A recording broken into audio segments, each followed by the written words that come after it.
Далее о не менее важном правилах дорожного движения. В школе номер 7 Мирного прошли мероприятия, посвященные соблюдению ПДД. Их также приурочили к глобальной неделе безопасности дорожного движения. В центре внимания пешеходы, мотоциклисты и водители-новички. Августа Степанова продолжит.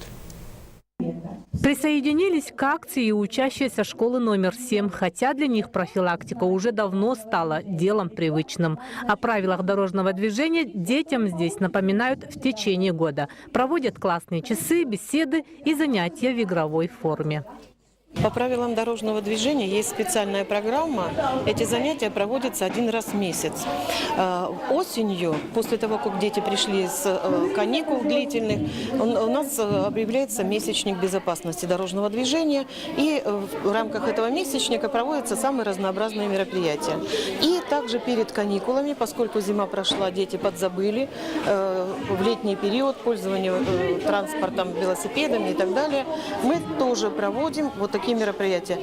3 команды учащихся 4 классов боролись за звание лучшей. Сначала отвечали на вопросы, затем собирали и объясняли знаки. Для участия в мероприятии пригласили представителя ОГИБДД. Эти мероприятия очень нужны. Даже Организация Объединенных Наций признала, что это очень важно и оповестила нас, что нужно проводить подобные мероприятия.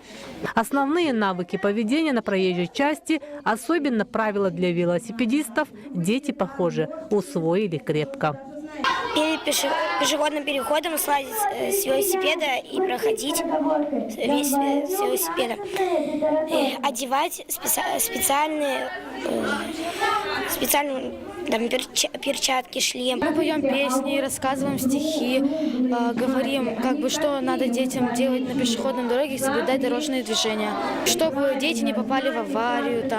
Бывают такие случаи. Мероприятие оцениваю как на отлично, потому что организовано на высоком уровне. Дети осведомлены, тоже обладают знаниями глубокими, потому что некоторые вопросы, по велосипедам даже взрослые некоторые не знают, какие есть, например, запчасти или составные части велосипеда. Что нужно, как нужно и где. По итогам конкурса определилась команда-победительница. Ну а самой главной победой будет детское здоровье и безопасность.